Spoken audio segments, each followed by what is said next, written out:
Hey Muses, it's Naya with the Millionaire Muse. I'm back with the fourth video. Let's get started. Let's purify our space. Let's get going. Giving peace, prosperity, love, and abundance and favor. Allowing the energy to flow effortlessly. We're going to burn our Santa Pablo or our Pabla Santo, however you want to say it. And we're just gonna get going. Hope you guys are doing fan-freaking-tastic. Hope you enjoyed the last couple of videos. All right, get a nice little burn on this. Oh, this smells so good. All right. So we're purifying our space. We're allowing all negative energy to remove itself.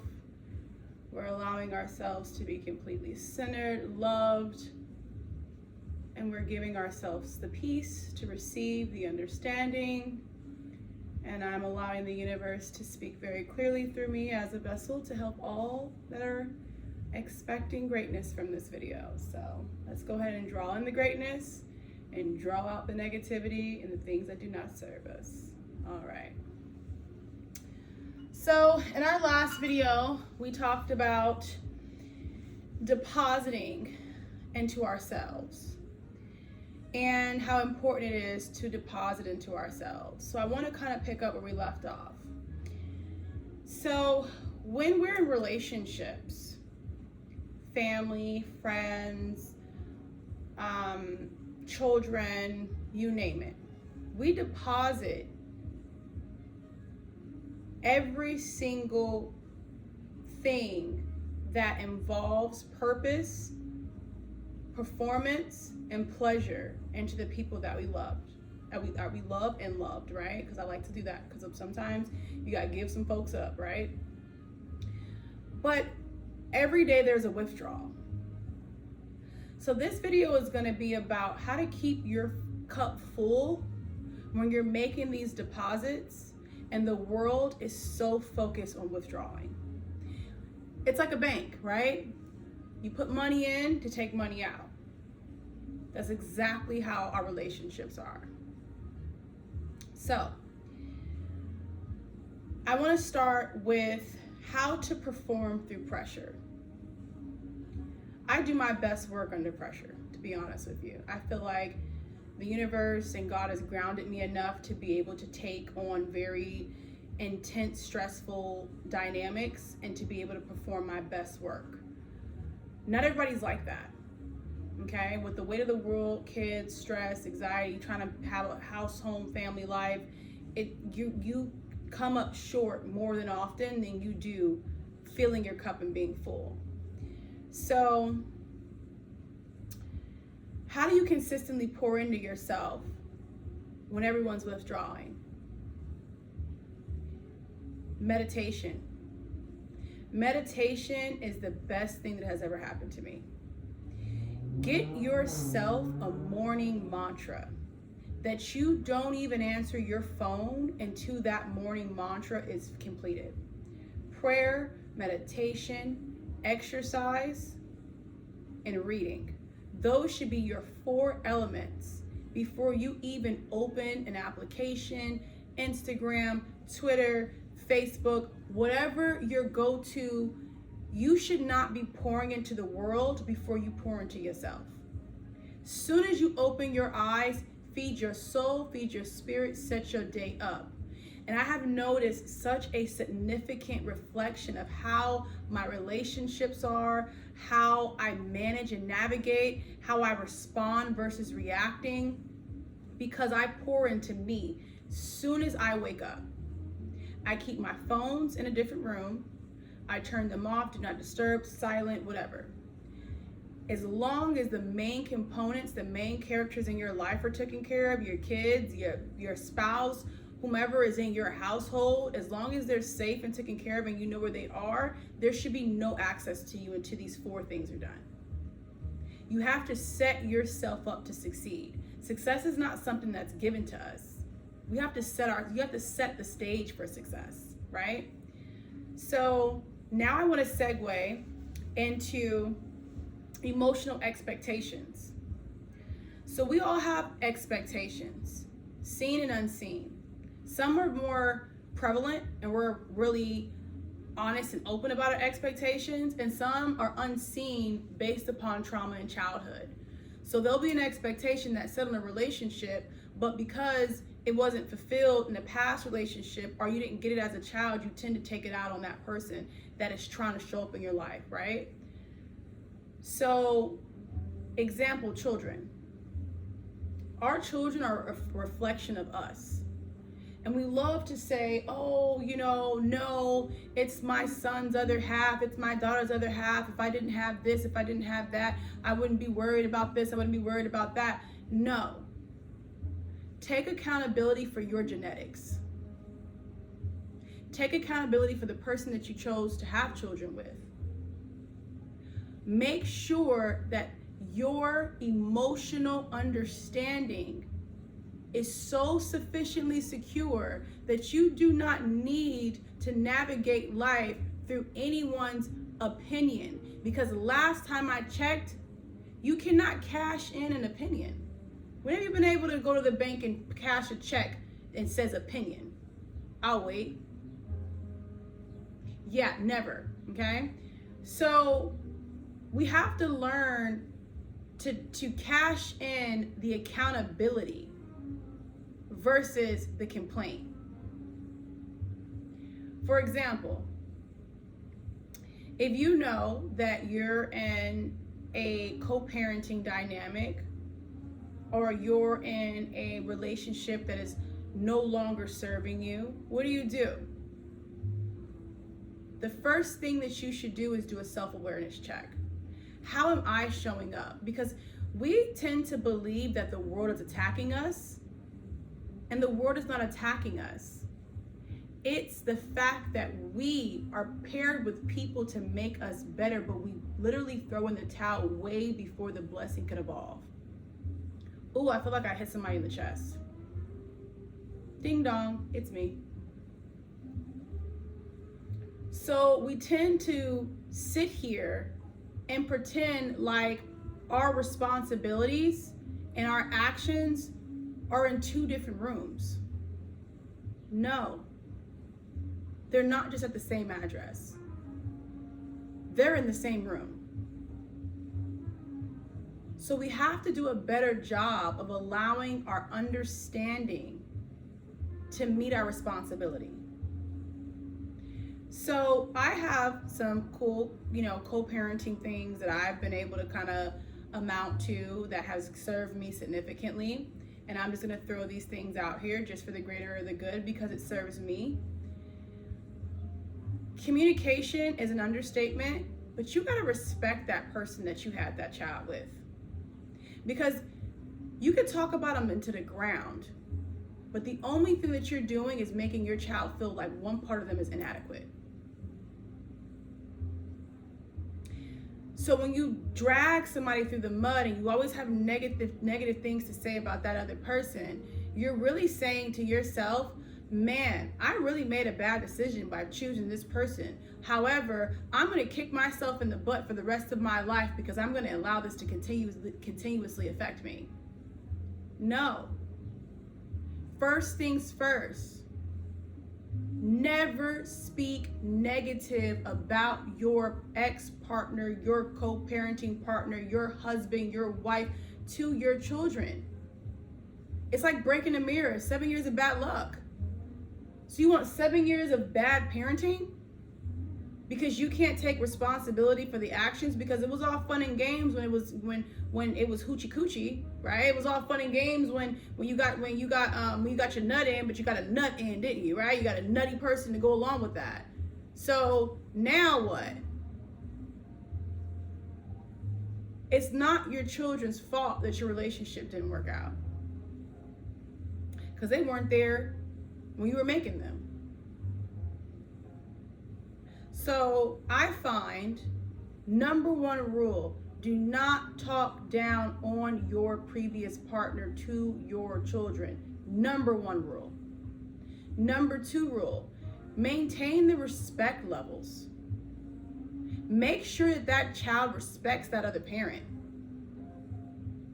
Even if you don't have respect for that other parent and that respect level has left the building, always remember that you chose them. So that means something's wrong with you. See, like, I heard this guy say, I don't like to mess with women that have multiple, children's fathers, because I hate that word, baby daddy. Multiple children's fathers. And I said to him, I'm like, why? He's like, because you countlessly make bad decisions. And that took my head off. Because I'm like, man, we always want to say this person did this, this person did, but what did you do?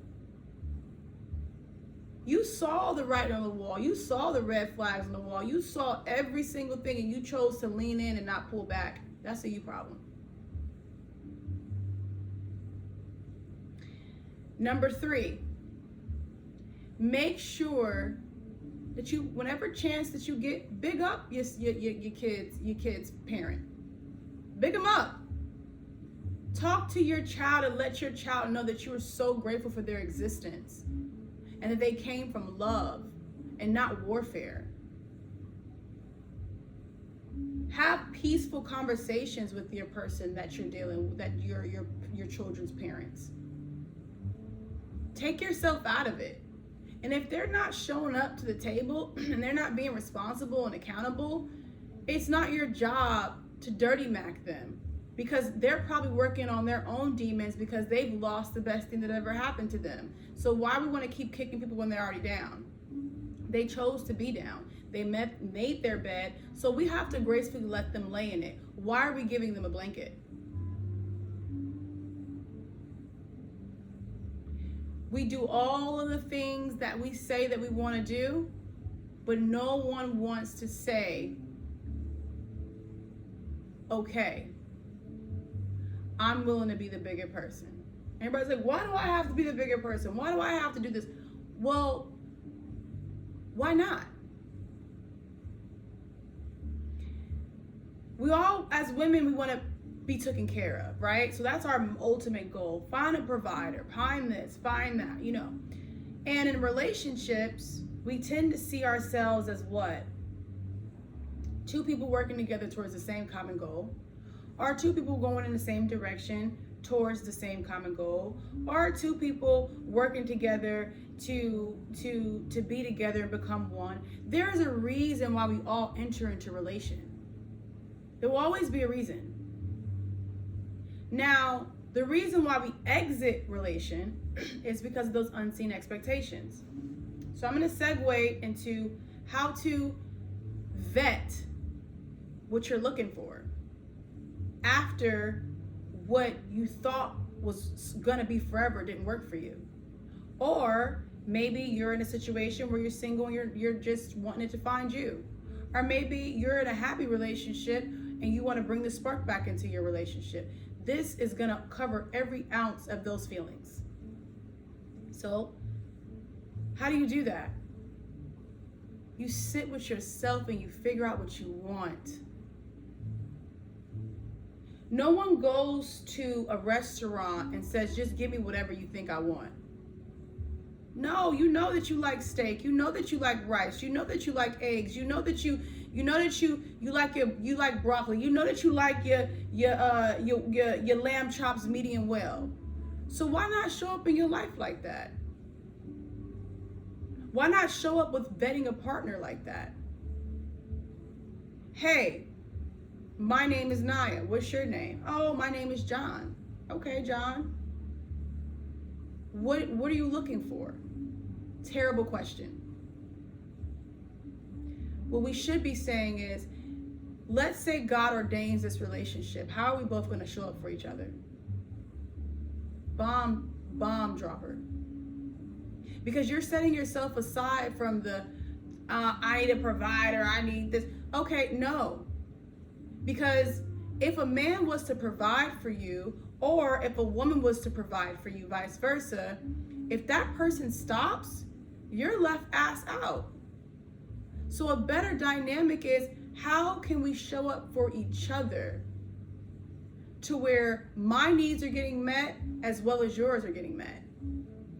Number 2, that was number 1.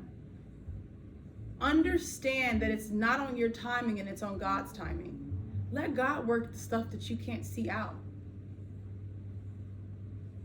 You know, we're so quick to say, you know, I just want to be loved. I just want to be accounted for. And then God will give us what we're asking for, and we don't even know what to do with it. And they'll be like, oh, it came too fast. It came too soon. Oh, I couldn't see my way out. No, we chose not to respect the fact that God answered the prayer. So we'll find everything wrong with the person that God presented us with that answered the prayer. So what that looks like to God is ungrateful. So what does he do? He's going to stir that crap up. Since you're not grateful, since you asked for this and I brung it to you and you're shitting on it, let me go ahead and stir it up for you. So if you know what you want, have a dream book. Write down that partner and how that partner is going to show up in your life. And even if you're currently married, write out your dream relationship. Write out your dream 70-year companionship. And how does that look? And every year revisit it. Because I'm willing to bet you things change. Number 3, make sure if you have children that person that you're interested in is interested in your children. And if you already have children and you're having a hard time with your spouse helping around and helping with the kids and this and that and the other, those are called boundary structural rules, where 2 people need to go, sit down, rent out an office space, and figure out how they could be better. Sometimes it can't happen in the home. Sometimes you have to go the extra mile to go to one of those places. I think Capital One has them or something. Go to Dunkin' Donuts. Get yourself some coffee and a donut and sit down with your partner and plan out your life. One mistake that I will not make again is before it shifts, grabbing a hold of it. Because we're moving screens, we're shifting all day. Nothing stays the same. Every single year, goals need to be accomplished, and they need to be centered with one another. You can't be wanting to move to Nova Scotia and your partner wants to move to Africa. It's not going to work. And for our people that are entering back into the dating world, you know, how can I show up better for you in this relationship?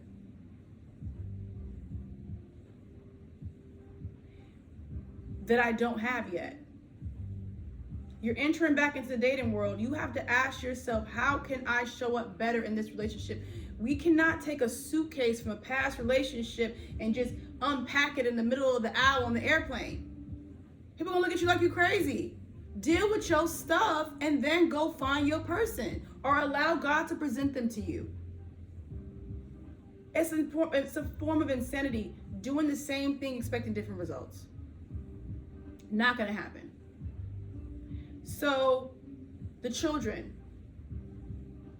ask the hard questions. How do you feel about kids?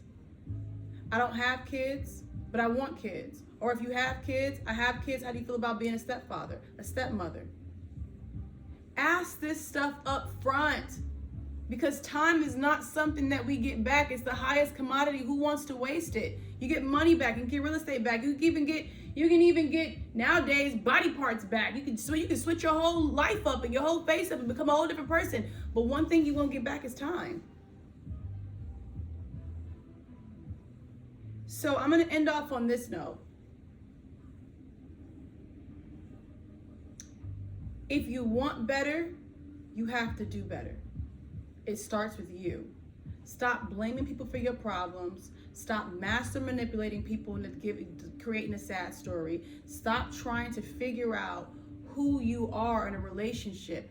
Find yourself first. And women, it is not your responsibility for your man to make you happy. Sweetheart, you better get a hobby. He has the weight of the world on his shoulders already, and you want him to now have to figure out how to keep you happy alongside of that? No. You should have been happy entering into that relationship and already have the tools and vessels and yourself to know to pour back into you. As women, we have to stop giving every ounce of ourselves. Believe it or not, men love when we take care of ourselves and we put ourselves first. They love that. Like, my wife takes care of herself, because if she's taking care of herself, she's going to take care of me. And vice versa. Us women, we love to see y'all taking care of yourselves. The confident ones, do not become some fat, wobbly person after we done got together, you done got comfortable. No, take care of yourself. Love on yourself. Go get that haircut. Go switch up that style. Because I want to be attracted to you every single day that I wake up and look at you. And if you feel like you're losing touch, let's find it together. Everything that we do is fixable. Just be flexible and you'll fix it. This is Naya with the Millionaire Muse. I love you guys. Kisses. I'll talk to you later. Please drop a comment. Please drop a subscribe. Like, comment, share. Do what you need to do to let this information get out there so we can stay soft, feminine, loving, happy, and our masculine, loving, confident men stay in charge, stay in power, know what you want, vet your people, vet your partners. It's not over. You can do it again. If you're just starting, you're just ahead of yourself. And if you're in the process of trying to figure it out, just get on your knees and God will answer you. The discernment of the good Lord Jesus will always have the most powerful plays. Stop talking to friends and family. Talk to God. The blind can't lead the blind. I'm out.